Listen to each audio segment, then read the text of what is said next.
Hi guys, Toni here and welcome to my channel. So for today's video guys, I will share with you my easy and affordable everyday makeup look.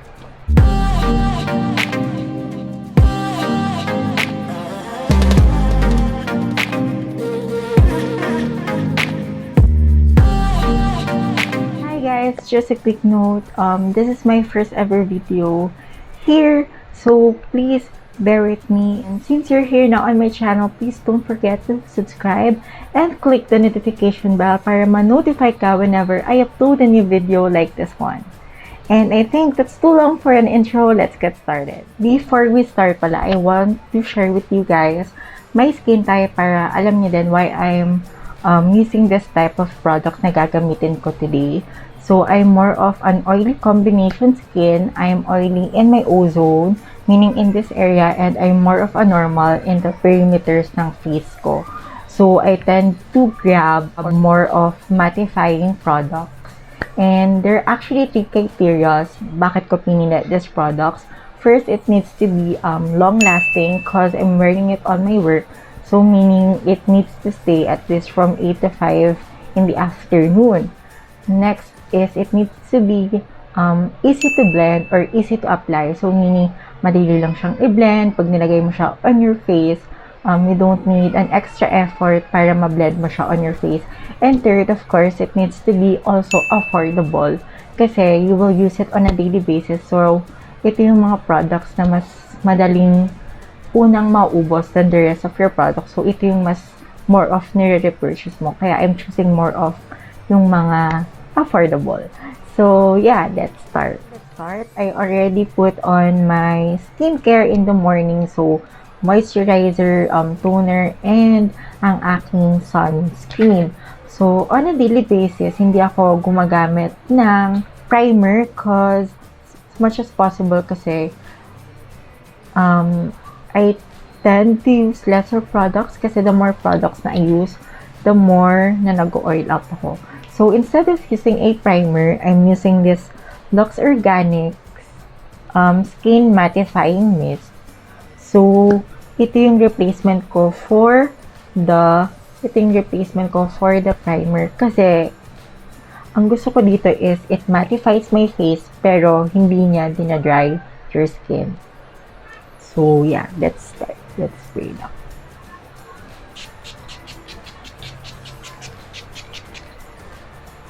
Yan.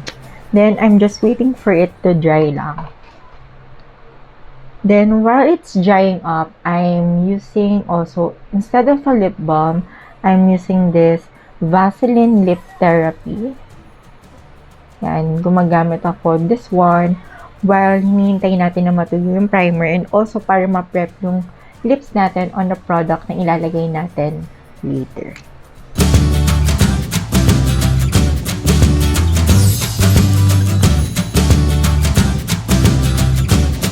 Yeah, I think parang ganyan is enough na for me. And if you think kailangan pa siya, like if you have extra dry lips, then you can actually put some more pa. If you feel like nagda-dry na your yung mist na nilagay natin on our face, next thing that I put on is my blush. This is from Focallure. It says Red Wine Blushes.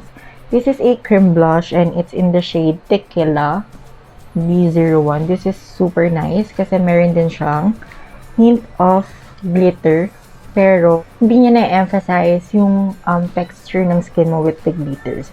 This is how the color looks like. So, ganyan yung color niya. So, how I normally put this is I put on parang 2 small dots. And then, I'm just getting my brush. Kukuha lang ako ng brush. And then, papalibot ko na siya on my face.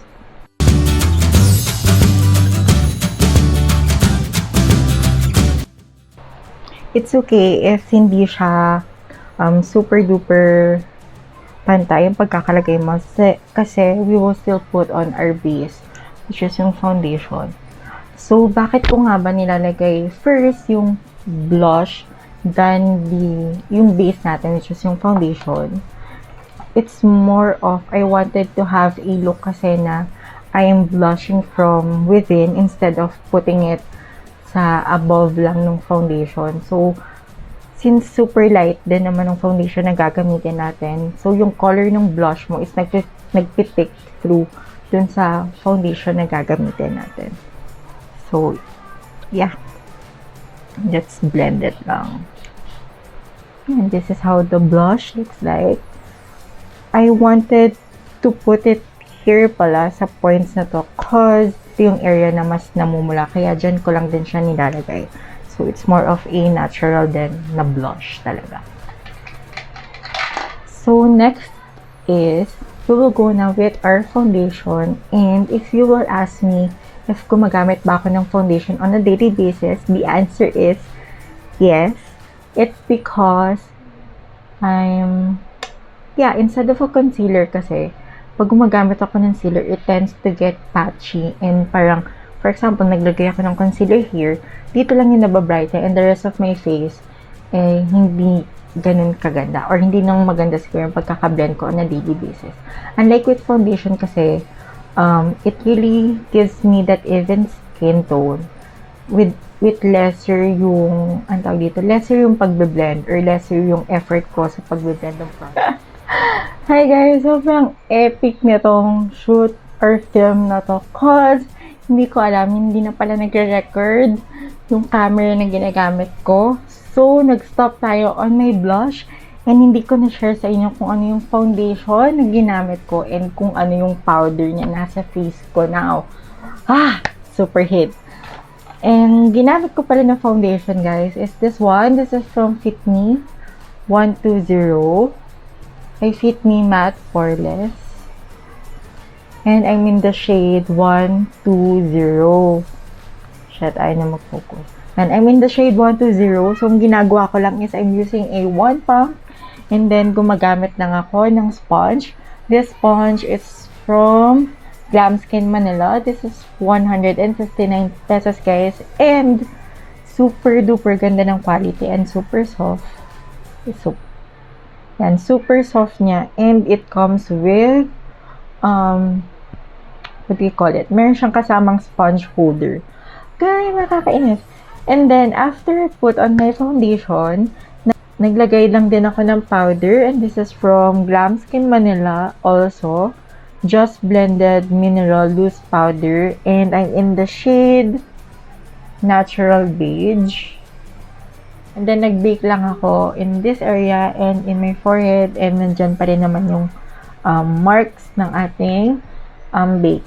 So, also, nagawa ko na may kilay. Go for my eyebrow is this one. This is from Innisfree Auto Eyebrow Pencil. Yan. And, ang ginawa ko lang guys is brush ko lang ang aking eyebrows with yung spoolie para mawala yung products na nilagay natin earlier, which is yung foundation and yung powder. And then next is finil ko lang yung gaps with the pencil like so. Parang ginanyan ko lang on front para lang ma-fill yung gaps ng ating eyebrows. And then ibabrush ko ulit siya ng spoolie. And also nakapag-curl na din ako ng aking lashes. And next thing na buti napansin ko agad na hindi ako nag-record or else matatapos ko siya na wala pala akong na-record. So, ang ilalagay natin for my eyelashes naman is after natin siyang mag-curl is ilalagay natin tong O2O O2O mascara. Ano mo, dali. Ayun, mag-focus. Yan, O2O na mascara. And then, ilalagay ko lang siya on my lashes. Just enough lang to make our eyes to come alive.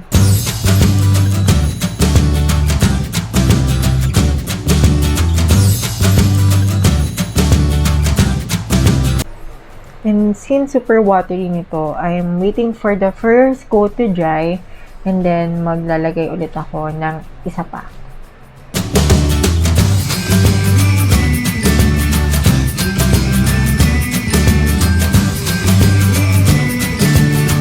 I think that's enough. And then, since tapos na tayo with my eyes, next na ginagawa ko is binabrush off ko na yung powders natin or yung binake natin na product.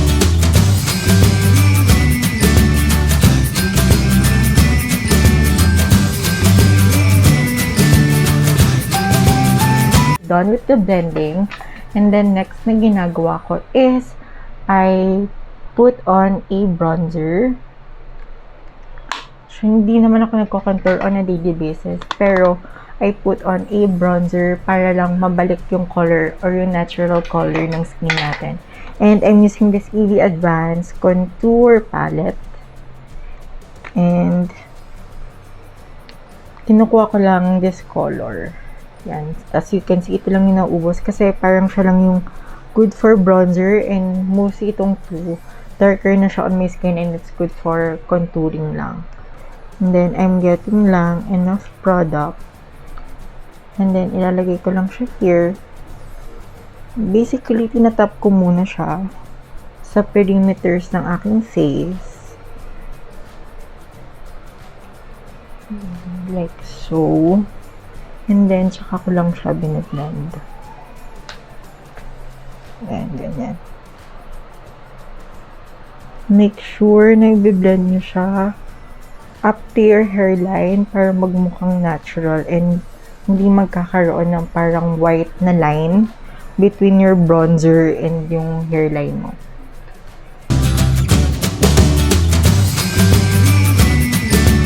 Again, hindi tayo nagko-contour. We are just bringing up or binabalik lang natin yung color sa perimeters ng ating face and also para mag-focus or magkaroon, ma-highlight yung gitna talaga ng face natin.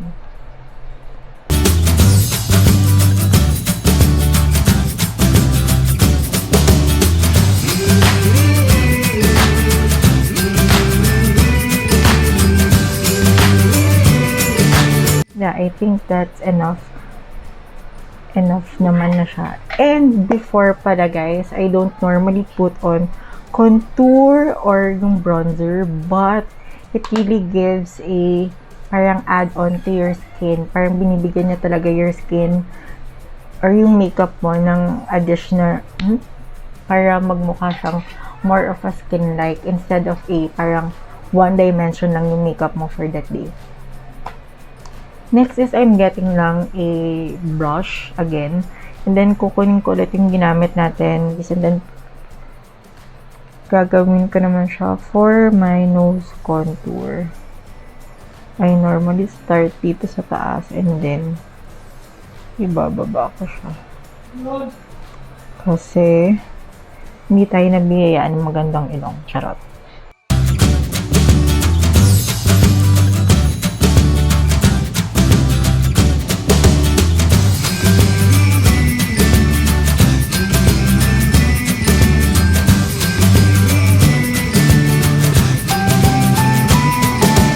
Dito.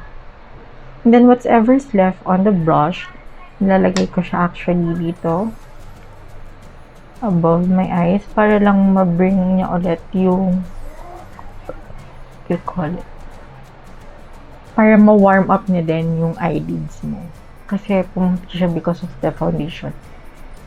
Kasi pumuti nga siya because of the foundation and yung powder na nilagay natin earlier. Okay. So,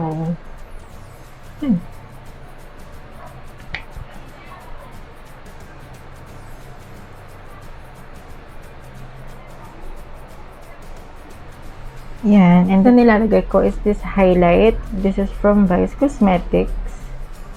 Yan. And then this is in the shade Splendid. So, ang ginagawa ko is kuha lang ako my finger and then magdadot ako in the here and then dito sa nose bridge.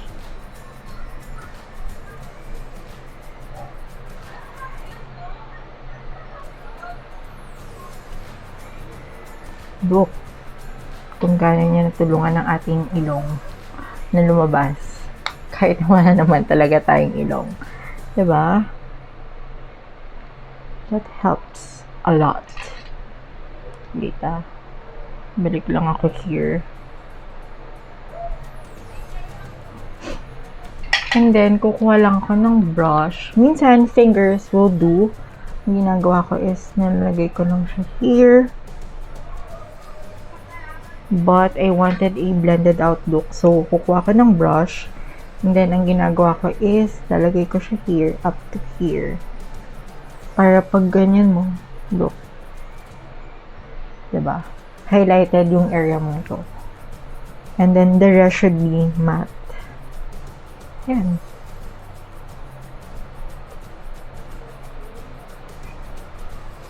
Like that. Then, yeah. I'm making sure na the rest of my face is matte. And ito lang yung areas na at least nagsha-shine or nag-glow. Yan. I think tapos na tayong mag-highlight. Next na gagawin ko guys is this one. Yung lips. I feel like okay naman yung lips natin. Mag-add lang tayo ng additional color. So, what I normally do is, kukuha lang ako ng lip tint. This is lip and cheek tint. This is from Super Beauty. And it's in the shade Jolie. So, yeah.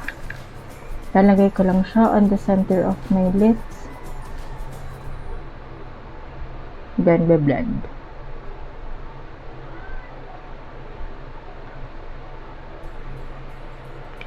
Yan, ganyan. And I think that's enough. Ganyan lang din naman yung ginagamit ko on a daily basis. Ako is nagsispray lang ako ng setting spray. This is from Lux Organics Beauty Mist by Ann Klutz. And this one is super duper bango guys. More for you to feel para ma-refresh ka. And yeah, I think super nice nito to add on your parang your beauty kit. So, nagsispray lang ako.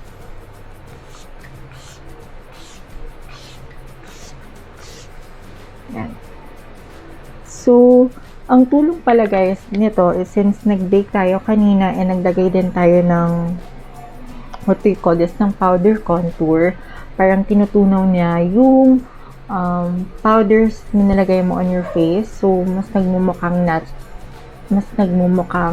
natural yung makeup mo. So, yeah. And I think 4 sprays is enough. And tingnan niyo yung mist. Super duper fine. Diba? Super duper.